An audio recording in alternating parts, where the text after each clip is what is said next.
All right. Welcome, everyone, to the Serious Angler podcast, where, as always, our main course for you in the year of 2026 with the folks over here at The Real Biology. We'll be talking and hopefully teaching you more about bass fishing. And, of course, here at The Real Biology, we take that to a whole nother level because we are joined here by the man in the new year, Mr. Stephen Barden. What's going on, man? What's up, Bailey? How are you?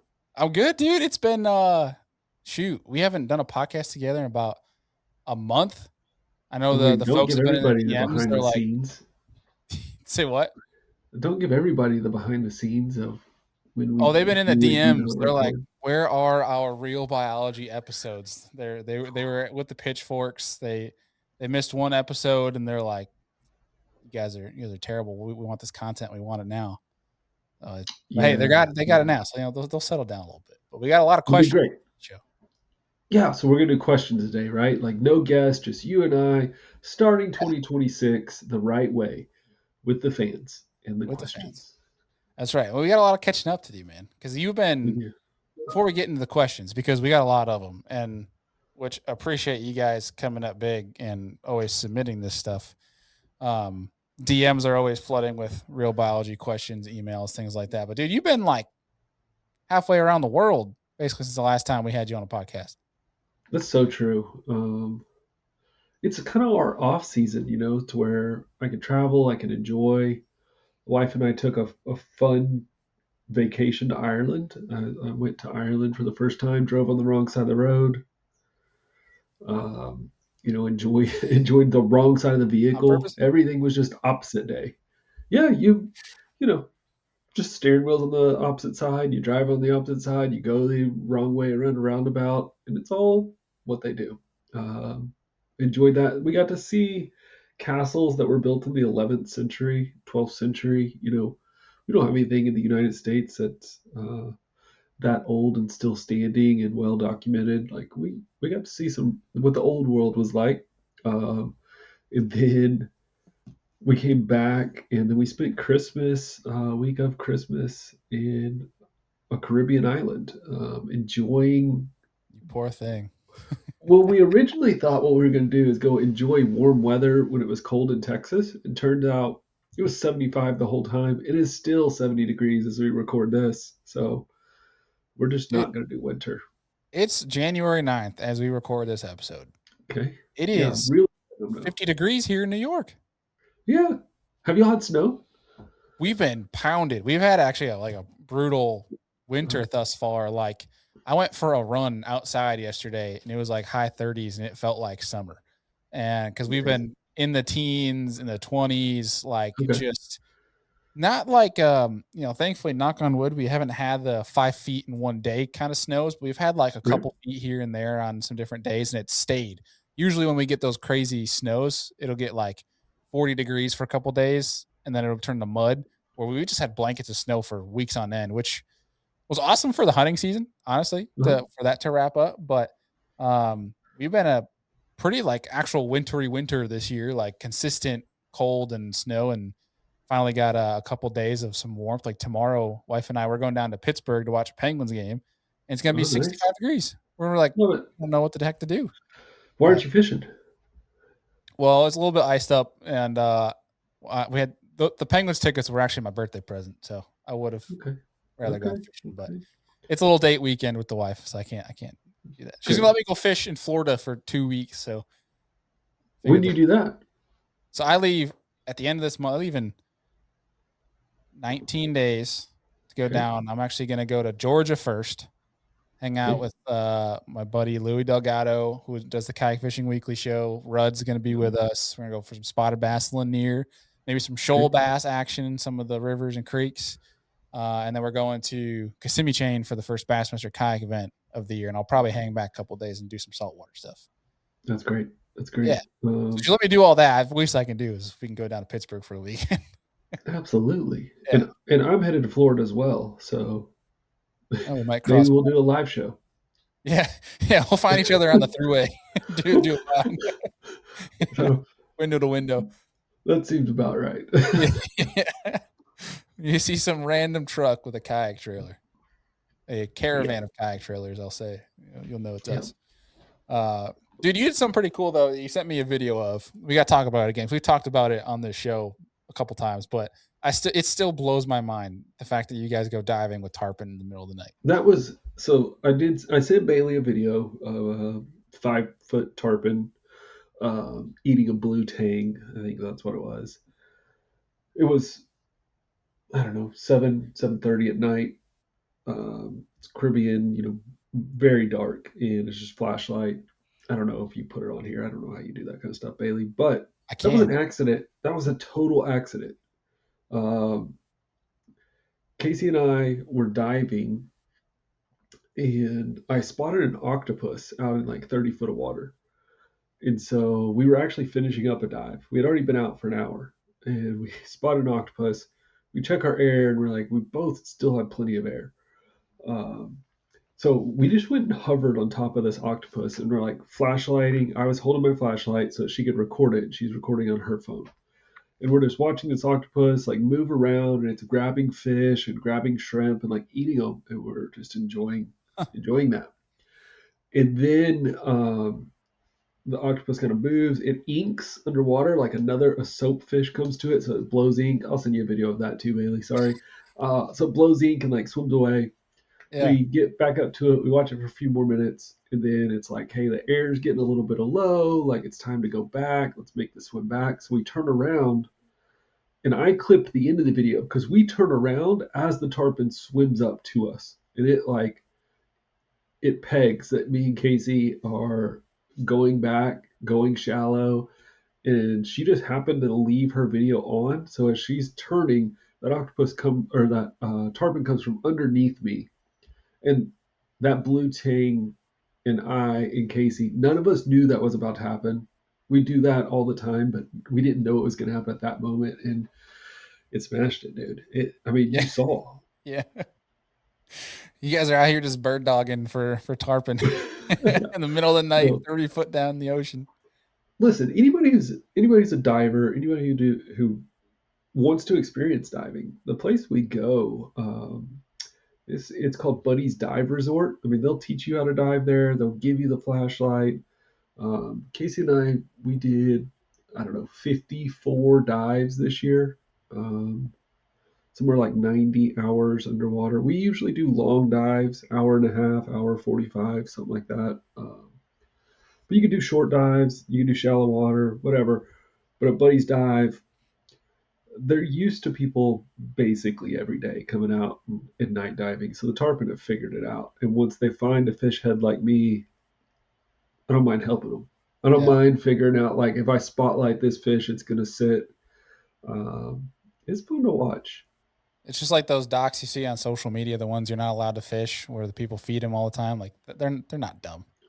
They They're know. not dumb. They're not dumb. No. Um, it was a good time though, Bailey. It was a good time. We spent 7 days underwater. You can never. Um, you can't explain to people what it's like to be underwater. Someday I'll convince you to come with me. You gotta have to convince the wife first because she's not gonna allow that. I know that for She sure. can she can either come with us. She's She petrified more than can. she won't go past her ankles in the ocean. There's a great pool. There's a wonderful pool. There's a We'll bar, tell her we're swim going up bar golfing. at the pool. Um, no, we're not going golfing. This island No, I say has we'll tell lit. her we're going golfing, Okay, and then we'll okay. go diving. I'm not lying to your wife. We're gonna go feed tarpon in the middle of the night. They were going fishing, and there just happened to be a scuba suit right there. Yeah, so I'm gonna work on this place we go is so restricted, but I'm gonna work on getting my lionfish license because I've never dove there and not seen a lionfish, and they don't allow spearfishing anywhere on the island unless you have a lionfish license, and then you can spearfish only for lionfish. Interesting. So we'll work on getting that because I think while you're down there, Yeah, you might as well catch them. yeah, might as well. Yeah, Yeah, that's cool, dude. yeah, Well, we got our update on the life of the Bardens, and yeah. sounds like things are gonna start heating up here soon because it is almost mid January. It'll be mid January by the time this episode is dropped, and things are heating up. I mean, shoot, we Major League Fishing's about to start their first tournament on Gunnersville. What is it? Next week? next 2 weeks week. away? Next week. No, Yeah. guys are guys are like finishing packing. I mean I've seen several that are taking off this weekend. They'll start pre-fish Monday, so Yeah. It's here. Season's back. they're here. They're I here. feel We're like back these in the guys, season. at least talking pro tour wise, had no quote unquote off season. It's better for them. I mean, I know. Look, I run my own business. I get it. You want downtime. When you're an angler, downtime is a killer. Hmm. If you can just stay on the water, stay in tune with fish locally, you will be a better angler regionally or nationally. It's just true. Just stay on the water. Yeah, it's been all There's a that few conversation. exceptions. Greg Hackney is the exception. He can go sit in the woods for 3 months, come out and smash them day one. But most of us need to stay in tune with the fish. Some of those guys are they're just killers. But yeah, That's right. there is that conversation of should you go hunting now anymore? Because there's a lot of guys use their break, but now the guys that are fishing every single day on the water are the ones that are cleaning house. Yeah, the Bass Pro Tour is moving to 50 anglers, so smaller field. We'll see how that shakes out. I'm interested to see what happens at Gunnersville, but I'm also, in a way, I'm not ready either. Like, I'm not ready to start getting back into professional fishing yet. I love the downtime. I feel like it just You just ended. turn my brain off. Yeah. Oh, I Yeah. love it. Well, I guess yeah, with BPT coming up, I guess I would love to start this with you this year because on Serious Angler we do the Bassmaster Fantasy Fishing show Okay. every year. And obviously because you're tied in with MLF, I'd be curious just to ask you who would have your vote to win the Gunnersville event. So I want to ask you Jacob going forward Wheeler. the rest of the year, each event, who would. Jacob Wheeler. We just put it in. How about we just do Jacob Wheeler all year long? We can be I done mean, with if the you're gonna do betting conversation. odds, it's a pretty safe bet every single time. Wait, dude, look. I've been around a long time. You were going to take the safe bet. It's Jacob Wheeler. Um, Gunnersville, he's got a lot of time. He understands fishery. He'd be tough to beat. Um, I mean, Gunnersville's kind of wide open. We have like 7 guys that live on Gunnersville, I was gonna say a pretty so popular it's place. been off limits. But at the same time, it's one of those things where you live local, you understand the fishery, you fun fish there periodically. Like it has to be an advantage. And even if it's not, it's been off limits, you can't fish it, you're out of tune with the fish. You get to stay in your bed at night. What's the Yeah, value of not breaking, not traveling, having, the family at home, having the support, having the meal, like that home field advantage. At one point, late 90s, early 2000s, people were like home field advantage is no good. But today, home field advantage is not a bad deal. yeah. Well, I'll go out. I'm gonna put my vote. I'm gonna say Justin Lucas takes it. That's a good one too. Yeah, Yeah, that's another good one. yeah. Yeah, But yeah. let's. I mean, the real question is, what's it going to take? Those kind of things. I have no idea. I set the minimum scoreable weight, and then I kind of turn my BPT brain off until I really start the season again. So sometime Yeah, next week, I'll tune in. it's gonna be interesting, especially with the format. But I'm Yeah, excited to watch nonetheless. It's gonna be cool. good. Um, well, let's get into some Q&A. And I Let's think do it. being that it is the new year, let's start out hot with the first question here, Okay. and that is for 2026 for the angling. Obviously because we're talking bass specifically here. What is the bigger or main points of focus, bigger threats or main points of focus that anglers should worry about in 2026 when it comes to our fisheries and our fish? And of course, whenever you ask fisheries questions, it's always going to be regional answers. Right. But access is something that you need to have on your radar. And specifically more like loss of access, right? Like Mhm. in Texas, we have some medium-sized water bodies that have been privatized recently.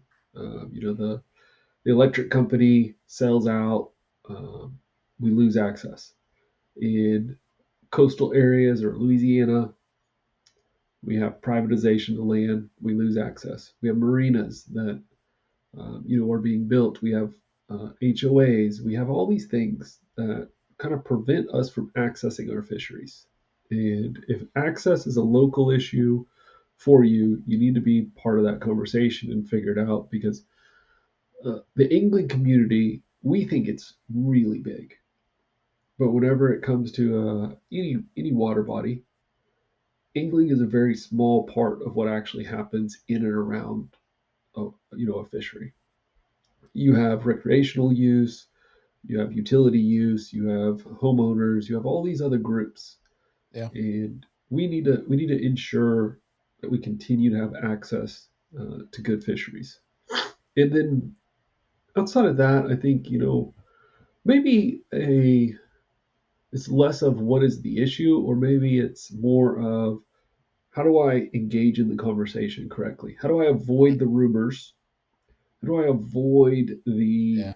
What's fact? uh, miscommunication, misconceptions, and how do I stick to what are quality resources, what is great information, how do I communicate it, how do I play a role? And we've covered this a million times on the show. We'll say it again. Get to know your local biologist. Figure out when the public forums are, when they need your opinion on whatever coming regulation is or management strategy. There's so many of these, especially regulations that get changed in a state book that have a handful of public comments at most. So whenever we're like, I'm an angler, I want my voice to matter. They matter if you will just participate in public comments because there's so few. They need your opinion. Yeah. Yep. I'm with that because there's a lot of what we've coined over 2025, the angler theory, where Yep. it's not exactly, I mean, it might have a little bit of weight, but there's no backing behind it, no actual data or things to reinforce why we think the way we do. Where this is the time to go straight to the source versus listen to some Yahoo on YouTube, which is funny if people are listening to us on YouTube. But thing is, you're not a Yahoo because you got credibility. So find people like yourself. I think that goes for your access one. It kind of goes hand in hand too. Of like, if you're worried about the access standpoint, get in touch with your local biologist, state agency, and see how you can help. Yeah, and I mean to your point, Bailey, angler theory is not that different from scientific theory in the fact that as a scientist, a biologist, an ecologist, whatever it might be, you observe the world, you come up with a theory about what's happening. The difference is we're supposed to hold ourselves to some sort of standard of once you have that theory, then you test it. And we hold, for the most part, um, we hold ourselves liable to that. And whenever we have a theory and somebody else has a conflicting theory, and a test is done, an experiment is done, um, we provide that information to each other and we have discussions. You were part of them at Black Bass 2025. We have discussions about those topics, and they're rarely confrontational. They're productive. And Hmm. even if you conducted an experiment that I disagree with, it is on my burden to create a better experiment and show you why you're wrong, or replicate what you did and show you where your mistake was. And so I think that like angler theory is fine. What we're missing is angler theory followed by experimentation, followed by constructive debate, so that we come out with Not in something that a will help everybody. comment section. Yeah, yeah. You rarely see biologists arguing with each other in a comment section. Yeah, that was the coolest part about the Black Bass Symposium was people having direct opposing opinion, but acting like adults and like, hey, Yep. let's get a beer. Let's talk about this more. Like genuinely interested in each other's conflicting point of view. That was awesome. I love Yeah. that. Yeah. Um, yeah, we need more of that. And it's not hard to think that way if you take the emotion out of it, because at the end of the day, regardless if you have differing opinions, it's better to have differing opinions because then you're going to get the best result at the end of the day for Yeah. that fishery community, whatever have you. Um, yeah, love that access and communication, Yes. big ones. Um, So before we get into a bunch of these submissions, I have one that I was actually thinking about the other day Okay. and wanted to pose this to you because obviously you hear so many anglers, we love to fish vegetation. Vegetation is fun.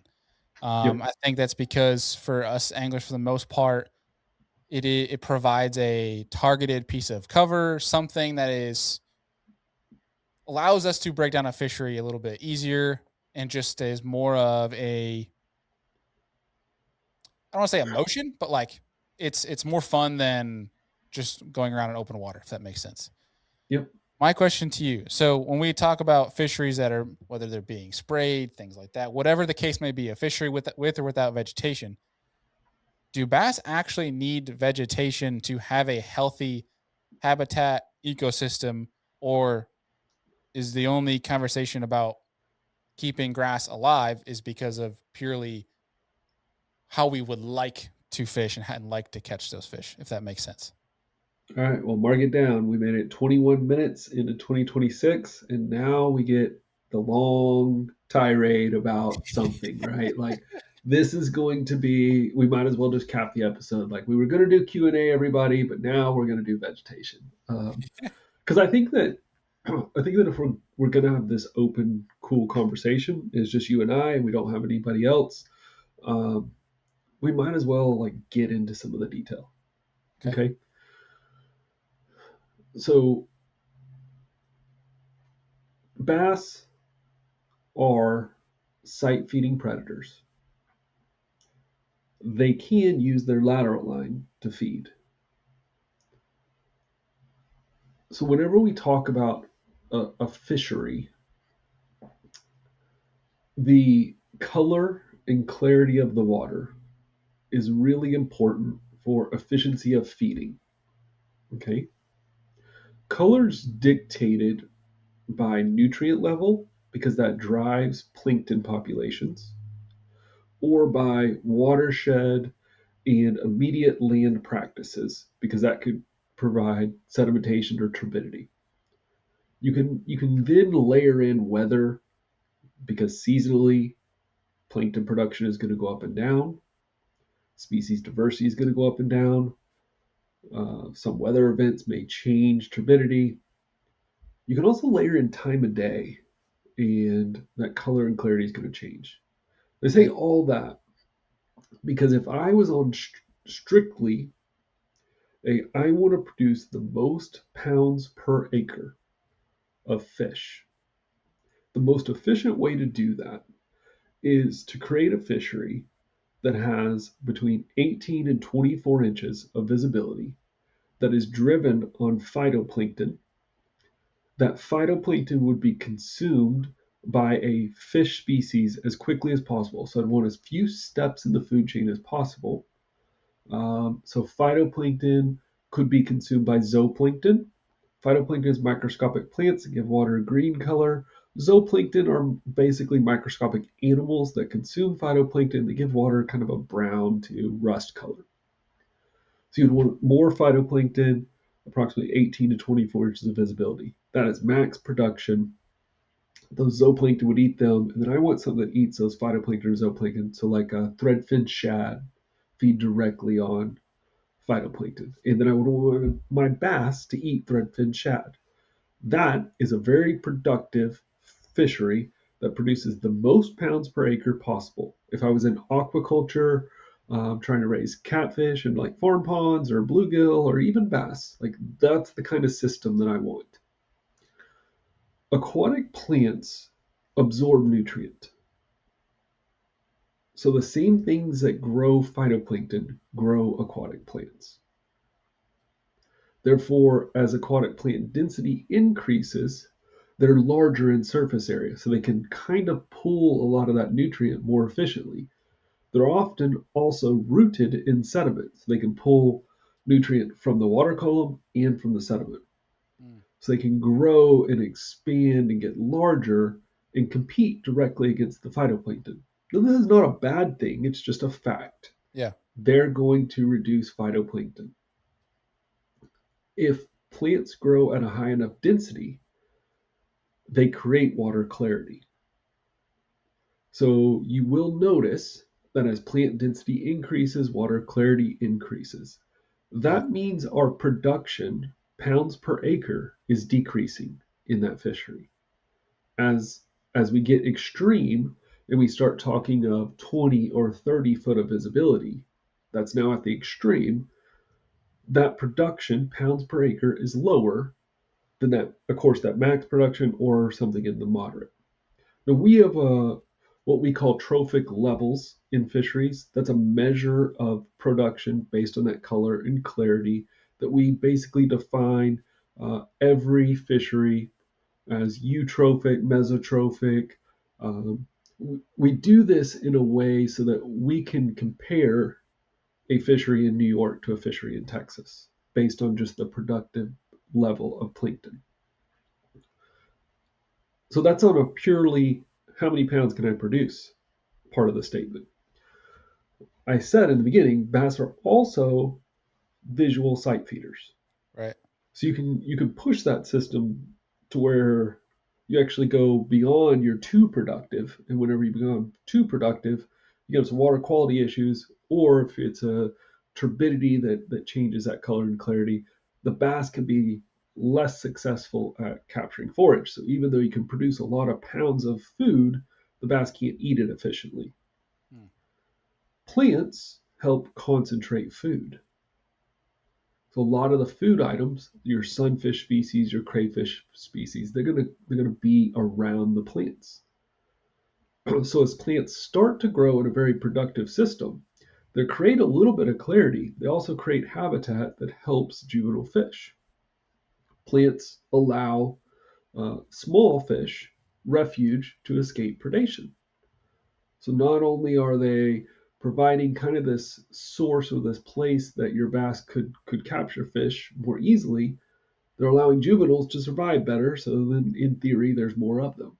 Hmm. So as plant density increases, at some point, watercolor and clarity, plant density, or just density of habitat in general, they hit what we would consider to be the optimum density for bass growth.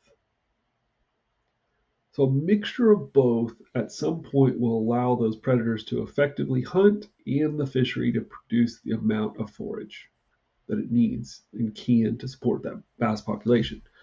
If we could just magically know that number and do that across the country, fisheries managers, of course, would. Yeah. But production values are very hard to quantify. In plants, especially exotic plants, are difficult to predict year in and year out. So I'm gonna bring in hydrilla just so I can watch your face get a little red. Um, but hydrilla as an exotic species across the country, once again, this is going to be one of those places where a biologist can say something. It's their theory, it's their opinion. It can be tested and changed. Um, in my opinion, hydrilla often is a benefit to your fishery. Provides oxygen. It will grow in environments where other plants can't grow, which is extremely important today because a lot of our fisheries just can't grow plants at all. So when hydrilla shows up, it is something and that is beneficial. However, hydrilla also can reproduce through multiple methods. It can grow in very low sunlight conditions. And because it's an exotic species, if hit with the wrong weather pattern, hydrilla will disappear and leave your fishery with nothing. So that's when a real crash will happen. Hmm. The reason I would prefer a native plant over hydrilla is because I gather a little bit more predictability out of it. As I'm looking at that production scale and I'm looking at that percentage of habitat and I see those things coming together to maximize my fishery, a native species gives me the hope for longevity and predictability. Hmm. An exotic species does not. Yeah. If we have a fishery not far from me called Hubbard Creek Yeah. that has hydrilla sometimes. The reason I say sometimes is because Hubbard Creek is typical West Texas fishery. 3 out of every 10 years, it's in a drought state where it's extremely low. Hmm. 3 out of every 10 years, it's in like the perfect color clarity hydrilla's growing state. And then once in a while, January, February's roll around where the water is very turbid. We get a lot of rainfall and it's cold. And hydrilla will almost eradicate itself in that situation. And we may go 3 or 4 years with no plant. That instability is what creates really poor fisheries. Because, Bailey, if you catch a fish in Texas that's a 10-pound fish, that fish is somewhere between 7 and 10 years old on average. That means that for the last 7 to 10 years, that fish has been able to thrive in this environment based on what it is. If if that environment was unstable, there was drought, there was floods, there was plant, there wasn't plant, there was super productive water, there was dead water, all those things throughout its life, it probably wouldn't have reached 10 pounds. Hmm. Having some sort of stability in that fish's life is what allowed it to grow and thrive. Rapid change in plant density does not help. So, whenever you say, like, do bass need plants? I did skip over the fact that there's another whole side of this, which is we think of aquatic plants as something that provide oxygen to our fisheries, Hmm. provide a healthy environment. They do during the day. Aquatic plants, as long as they're submerged, they're they're collecting sunlight, they're going through photosynthesis, and they are producing oxygen, just like all other plants. But what we don't think about is that aquatic plants at night respirate. They consume oxygen out of the water. Hmm. And as they're consuming oxygen, there are times, especially in summer months, whenever our temperatures are warm and our oxygen available in the water column is not as high, that those plants can consume so much oxygen that it stresses the fish out. It stresses them to where they're not foraging successfully. It stresses them to where things like bacteria can develop on their bodies because water quality gets poor, or it stresses them to the point that they can die. Wow. So, plant density, mainly just like the first question you ask, it's a regional question depending on what species are present in what fishery and how that system is built. Are they good or are they bad? They're both at all times. I love the breakdown. That was perfect. Yeah, that's a huge primer on plants, and there's so much more we could get into. I mean, Yeah, if it's a whole people love show. that subject, let me know. I can have more guests on to talk about it. Yeah, I for whatever reason the other day I started thinking about it and I was like trying to think about it objectively versus my own emotion of I enjoy fishing grass and it's more of like do we I know we want grass, do we need grass at the end of the day like just looking at it objectively. Yeah, I Um mean, that was a if perfect you way to were lay it out. if you had a fishery in New York and you're like, Steven, grow me the next state record. Um, I'm going to be restricted a little bit on the fish that I can import in and out based on y'all's rules. I'll be restricted a little bit on the size of water body that I can have. Once again, based on regulation and on water capture on private property. What I'm not going to be restricted on is kind of that design. How would I design the fishery? And initially, what I would design you is something that had a lot of rock, small crevice, as well as large boulders rock. I would do big rock piles. I would do shoreline spawning beds. I would do things that would permanently be there. I would personally lay in artificial habitat using mossback fish habitat. That's what I go to. I've got a lot of different designs that I would use, but I would put those in places where I want anglers to be successful or I want fish to escape predators as more of like nursery habitat. Hmm. Once again, I would use materials that would be there for a long time. After the lake fills, there may be opportunity where I would use some of our pond weeds. American pondweed would probably be something that would grow fairly well in there. Illinois pondweed maybe would be another one. I might even tap into some eelgrass, some vallisneria, put some eelgrass in the lake because I think that Those plants would grow in a restrictive way in small areas that I could pretty much predict if they were going to become invasive or not. Because any plant put in the wrong situation could become invasive. Mm. Those are the plants I would start with for you. On the shoreline, I might go with pickerel weed. I might go with duck potato. I might go with water willow. Say And I duck would, potato. yeah, I never heard of yeah, that one. I want to look that one up. okay. Maybe even an arrowhead, something like that. Let's talk water willow. Water willow is going to grow out into the water 3 foot, 3 to 4 foot. Like that's going to give you a very defined edge. It has a single stem that comes up. The fish can move in and around it. It'll be great. I'm going to pick things that I can predict, but the base of your habitat plan was things that are permanent. We don't build reservoirs that same way because that's too microscopic, right? It's too microscopic to be like, I'm going to put this rock here Yeah, because it's going to have this large impact. We build reservoirs. Well, we built reservoirs by putting a dam up, by pushing timber, usually to make boat lanes or navigation okay, leaving standing timber in some places, and then letting nature take its course on what plants became native to that environment. I love it. I love it. That's a great way to start off 2026 with a heater. That was a good one. Yeah, that was a Yeah. good one. Well, we'll start going through some the fan submissions here, Okay. and some of them pretty interesting. I really got to say. So Pat Westman asks, "Do schooling bass normally have a home area where they come back to, or are they constantly moving and changing their location?" Yeah, they're following forage.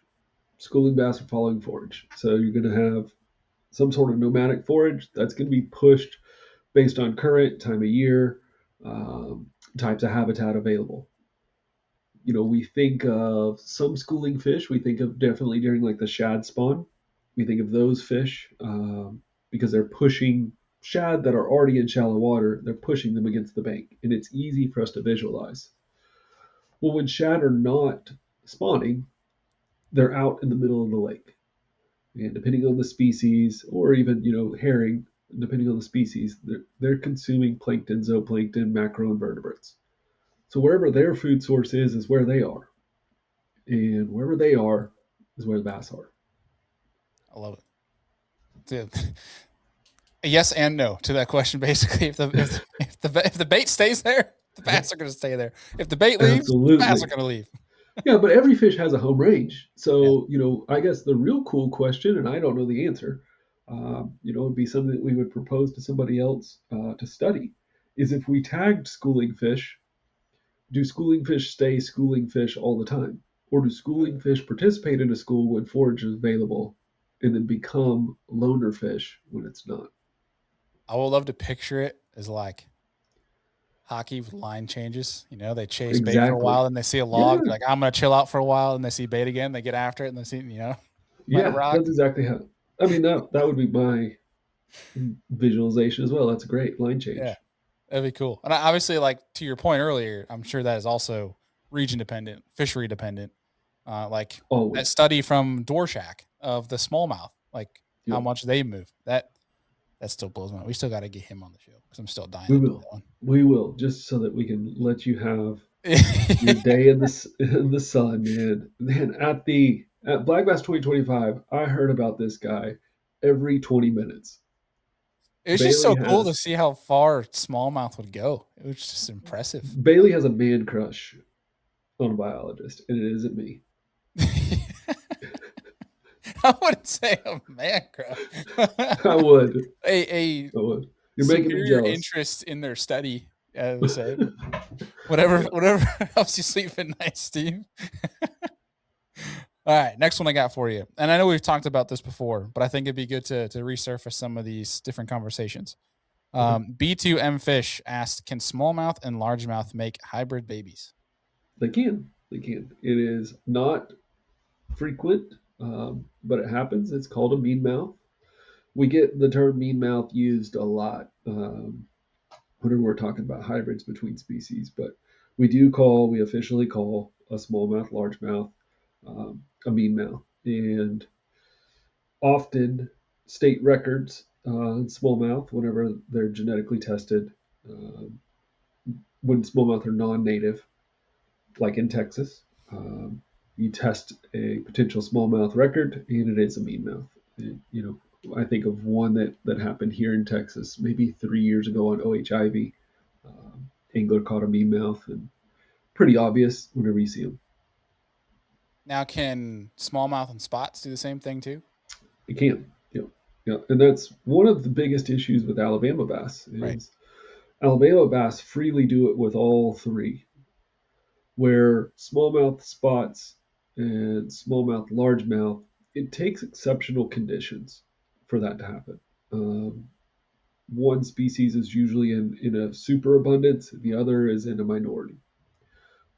You have some weather, very specific weather considerations that happen for a male or female smallmouth to match with a male or female largemouth. It takes exceptional um, situations. Where Alabama bass, it does not. Alabama bass are freely going to spawn with all three, and their genetics are going to be strong to the point that they're going to do genetic swapping, and they're going to swamp out the largemouth population, but they're going to do the smallmouth and the spotted bass population even faster.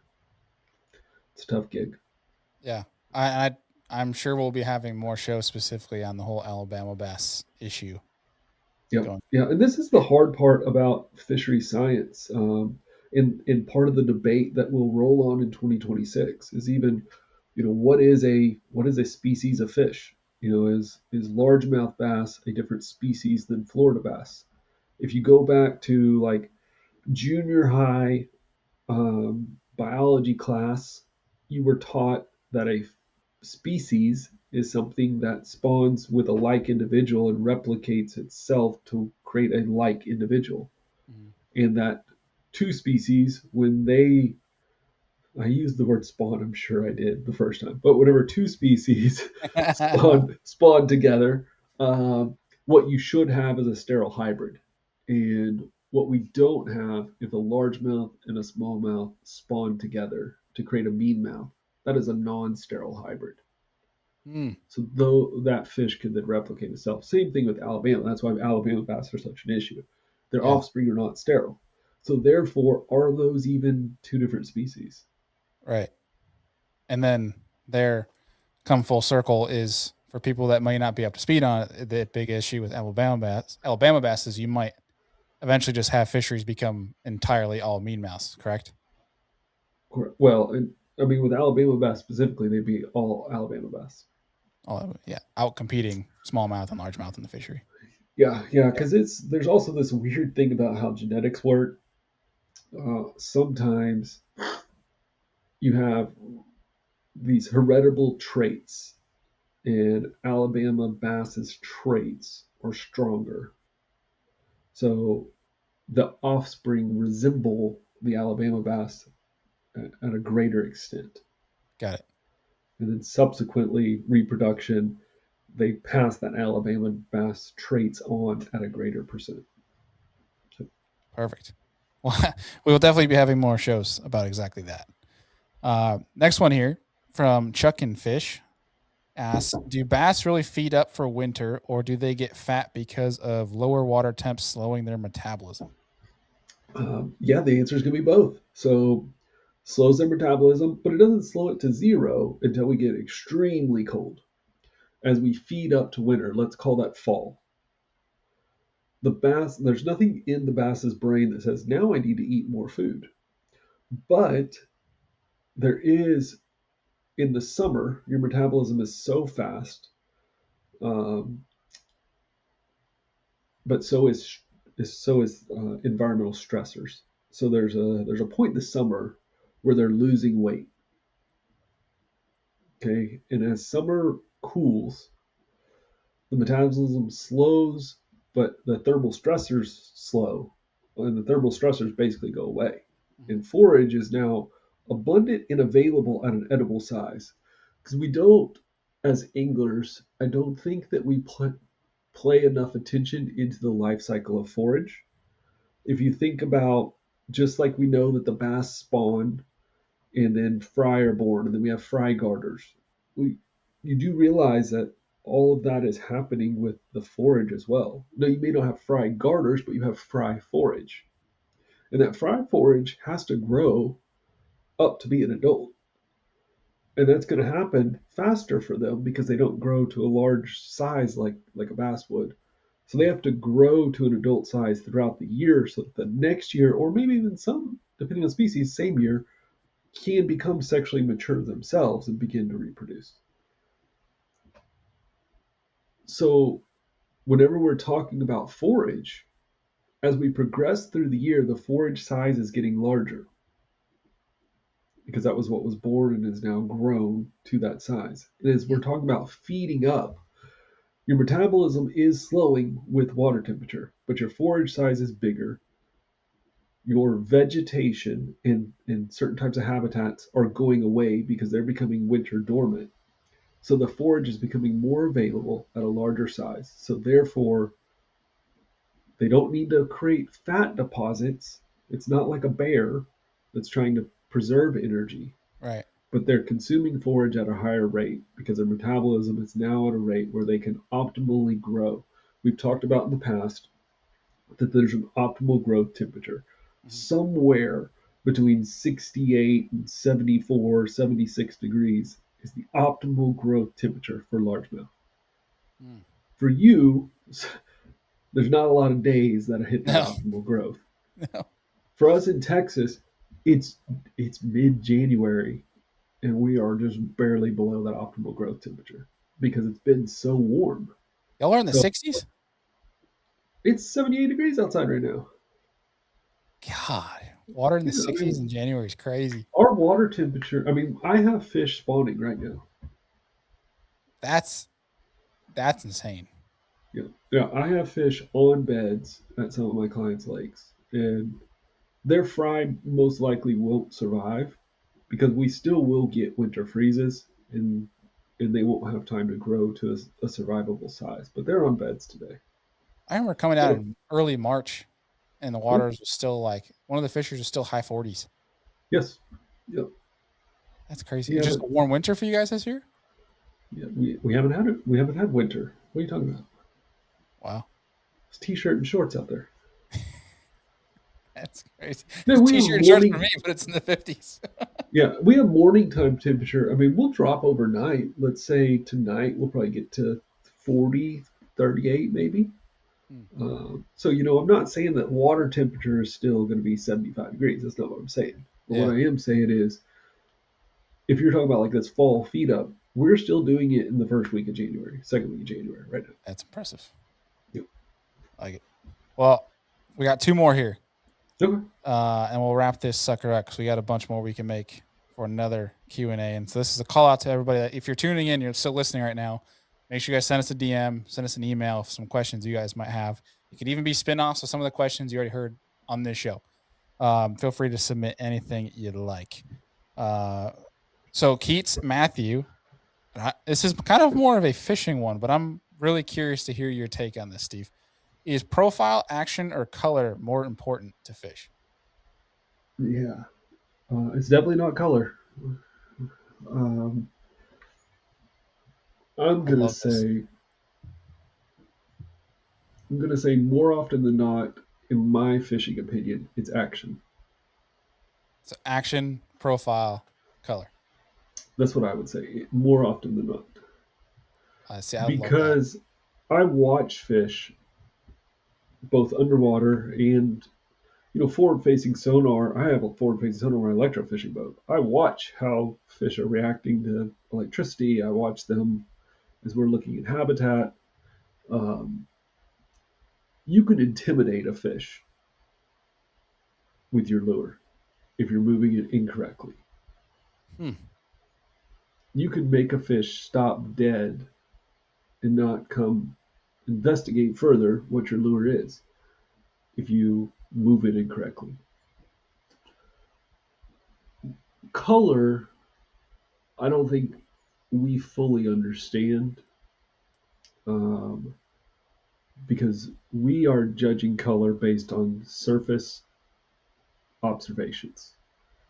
Mm. And if you're saying, no, no, I look at watercolor, Well, where do you look at the watercolor? You look at it from the surface down.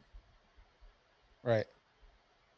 Just like our discussion on aquatic plants, we talked about phytoplankton giving us 2 to 3 foot of visibility, and then we have like this green colored water. Well, how deep do you think that phytoplankton goes? Because phytoplankton moves up and down throughout the day.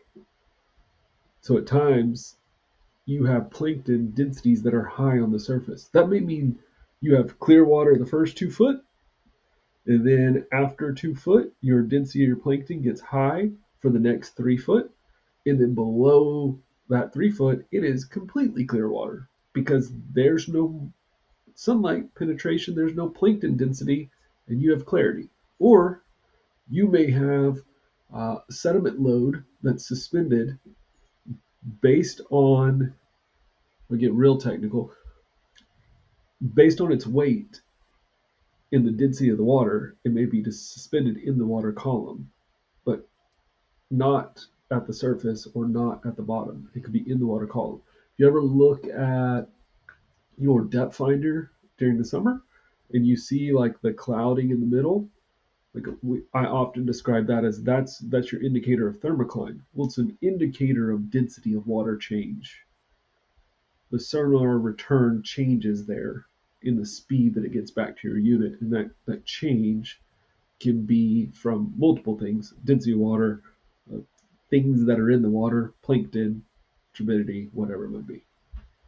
So I think color we just don't understand. It's just Yeah. it's too complex because we're not even reading the right variables.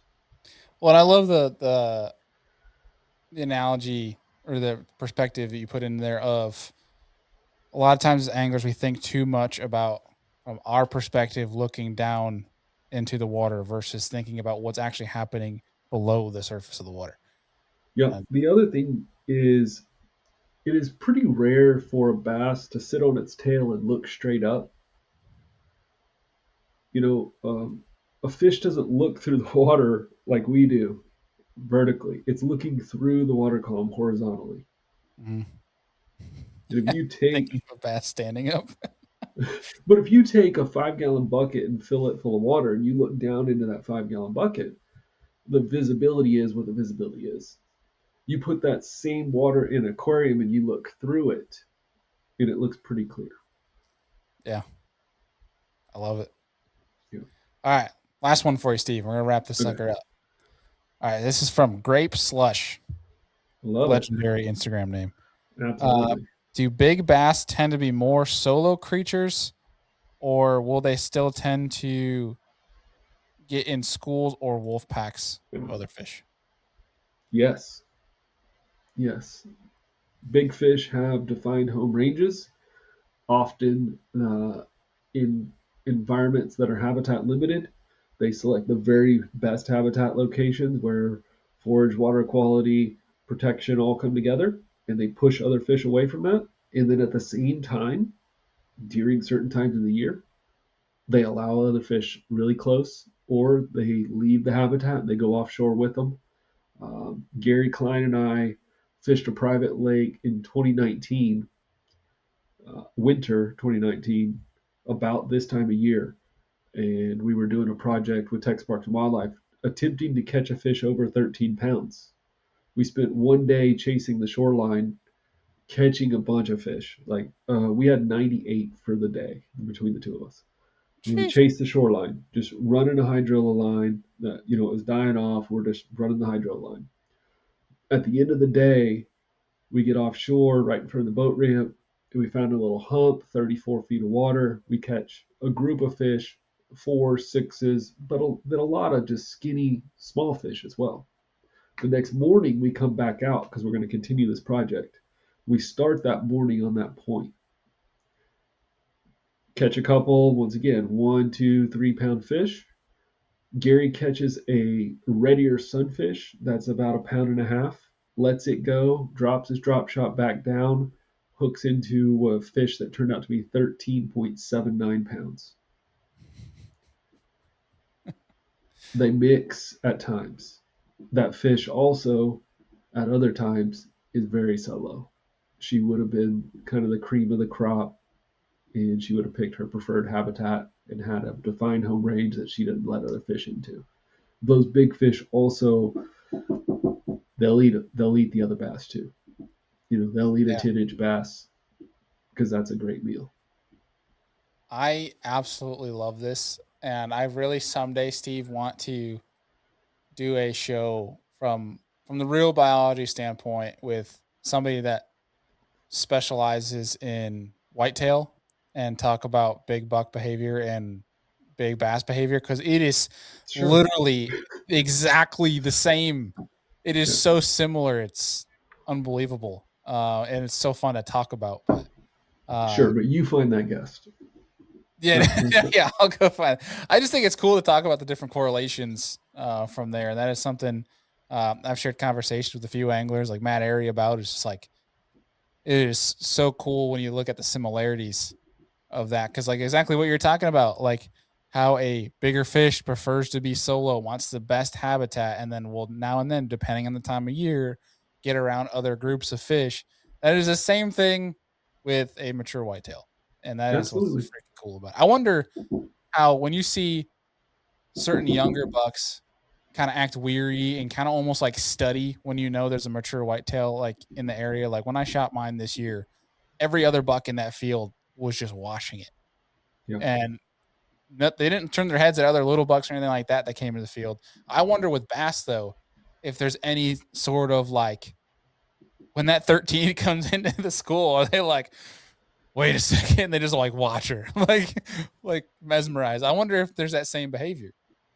Well, I mean, you're giving them logical thought, which is Right. fun, but there's behavior of, am I about to get eaten? Like that's, Yeah. I mean, that's Am got to I be the about thought. to Like, wait, is this over? die? Yeah. Is this game over right now? And then I guess if you're a little buck bass, you're going, wait, can we spawn right now? You don't know what's gonna happen. It's either be really good or really bad. That's fun to think about. Yeah, it's cool, and I feel like obviously much more challenging of a environment to study because I feel like you can study a deer's emotion better than a fish. We get to see them longer. You Right. certainly get to spend more time with them. I mean, we have property here. I've got deer feeders. I watch the does and the bucks feed every single night, every single morning. I watch their personalities. Casey's arena where she rides her horse is behind the barn. The deer will go out in the arena, and you'll, especially like the fawns, dude. It's like they're playing. They're just running Oh, they're dumb. around. Yeah, It's they don't know. it's amazing, and you're going, huh?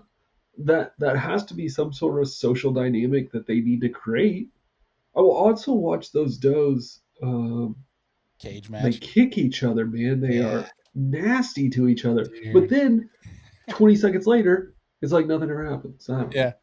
I watched it for the first time in person this year. I had like the first day, yeah, first day of the season as an opener for bow.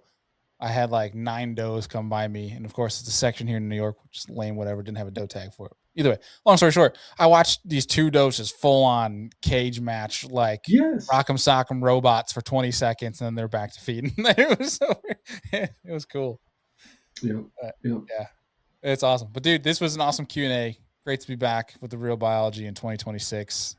Do you have Yeah. anything And else for the folks?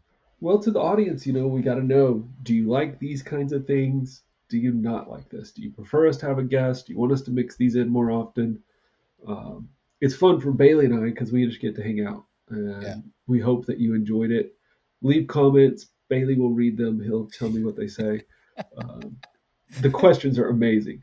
Whenever we envisioned real biology, I wanted a Q&A style show. I wanted to Yeah. talk fish, and I wanted it to come hard and fast from all directions, and not really be led by a specific topic. You guys are Yeah. delivering, but you're delivering on quality questions. It's not things that we shouldn't be talking about or are boring to talk about. These are quality questions, and we really appreciate that. Yeah, I think people like him because every time we put call outs out to get more questions, we get more questions than we did from the previous time we had the call out. So I assume so. And then judging by the listenership, I think people love the Q&A. So we'll have to mix some more of these in and dive down some obviously some topics this year some certain specific niche stuff, but I think it's a little bit more dabbling, a little more Q&As for Okay, this year, and people love them, man. I love it. And I see you got the Serious Angler gear on. I do. We got to get you and the wife hooked up with some serious angler gear. We got to get some real biology gear. That's what we got I to do. fully suspect that's coming in 2026. Yeah. Look out, folks. Look out. Well, anything else for the folks before we wrap this sucker up? No, more questions. We really appreciate you as listeners coming back for 2026. Hold us accountable. We'll be back every other week. Love it. Well, for the folks tuning in, appreciate y'all. If you guys are still listening right now, on Wednesday, we'll have the Serious Angler crew. We're actually going to do a winter fishing, but winter safety show because it's not too late to talk about some winter safety stuff. There's actually going to be just some debate in some of this too, because the guys were actually talking about some of our ideas that we wanted to put in for this show, and there were some disagreements. So there's actually going to be a little spicy show for you guys on Wednesday, and then we have a chatterbait panel coming up next week. Yeah, it would be next week. We have so far Brian Thrift and Todd Alton on there, and I will leave the next two guests on there as a surprise, but it is a Hammerfest show of a chatterbait panel. So some awesome shows coming up. Appreciate y'all as always. We'll see you on the next one.